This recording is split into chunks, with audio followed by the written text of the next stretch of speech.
So today, we're diving into a book with a really bold promise. It's called The First Time I Contemplate the Quran. And it's not just another commentary, you know? It's pitched as a practical manual, something designed to completely change how we engage with the sacred text. Let's dig in and see how it pulls that off. But first, let's start with a really big question. Think about it for a second. When you pick up any foundational text, whether it's literature, philosophy, or scripture, is just reading the words on the page ever really enough to connect with its deepest meaning? That's the core problem this book tackles head-on. You see, the book zeroes in on this common issue that so many readers face, that feeling of a disconnect between just reading the words and actually truly understanding them. This quote from the book's foreword really just says it all, doesn't it? It gets right to the point. The author argues that the real goal of reading the Quran isn't just recitation, it's about tadabbur. That's this incredible Arabic word that means so much more than just reading. It's deep reflection, it's contemplation.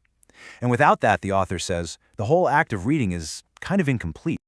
And look, this is a feeling a lot of people can relate to, right? The author, Adel Muhammad Khalil, he saw that so many people read the text regularly, but they still felt this gap between the words and their real impact. He wanted to build a bridge to get across that gap. So the big question is, how do you do that? How do you bridge that gap? Well, this is where the book's big idea comes in. It presents itself as something much more practical than just another commentary. The author has this perfect metaphor for what he's trying to do. He calls his work al-miftah, which literally means the key. The whole idea is that this book is designed to unlock the doors to deeper understanding, to what's known as tafsir, or scholarly interpretation, but for the average person. It's about making those profound insights accessible to everyone. And it's not just the author saying this. The approach is backed by some serious scholarly authority. It's endorsed by multiple experts who praise it as, and I'm quoting here, a useful summary for the beginner and a reminder for the advanced.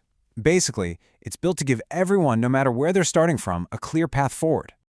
Okay, so what is this key? What's the secret sauce here? Well, it's a super practical, repeatable 8-point framework for studying any chapter of the Quran. The book calls it the 8-axis methodology. And here it is. This is the roadmap. For any chapter, or surah, the method walks you through this systematic analysis. First up, you cover the basics, like was it revealed in Mecca or Medina, which, gives you all that crucial historical context right away. Then you explore its different names and what those names really mean. After that, you look at its virtues and the consistency between how it starts and how it ends. From there, you pinpoint the main theme, break down the key topics, and finally, this is the best part, you distill the practical benefits and the subtle wisdom you can actually apply to your life. It's a complete toolkit for a really deep study. Okay, so that's the theory. But what does this actually look like in practice? The book does this for every single chapter, so let's take a quick look at how it sheds light on the very first one, al-Fatihah, which means the opening. Right away, just by applying Axis 2, you see how deep this method goes. Al-Fatihah isn't just called the opening. It's also known as the mother of the book because it basically holds the core themes of the entire scripture. It's the sufficient because it's so complete it can stand on its own in prayer. It's even called the healer, suggesting its verses offer real comfort. Each name is like a new window into the chapter's importance. Now, what about the main theme? That's Axis 6. The book helps you boil it all down.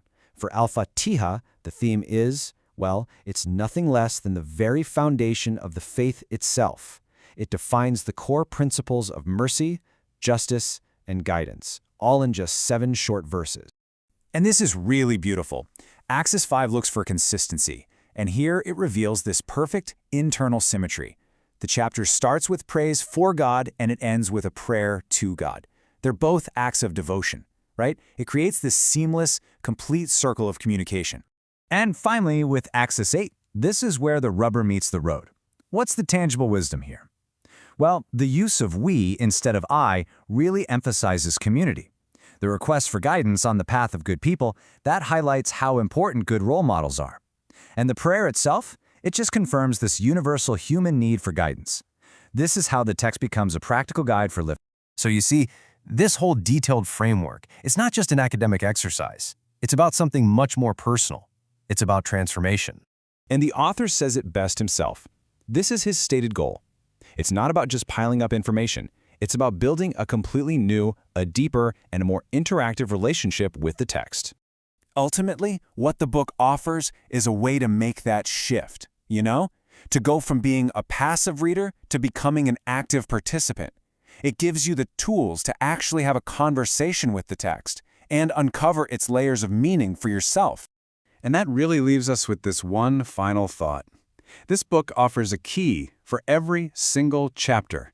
So just imagine approaching this vast, profound text, not with hesitation, but with a whole ring of keys in your hand, ready to unlock the wisdom inside each and every part. What do you think you might discover?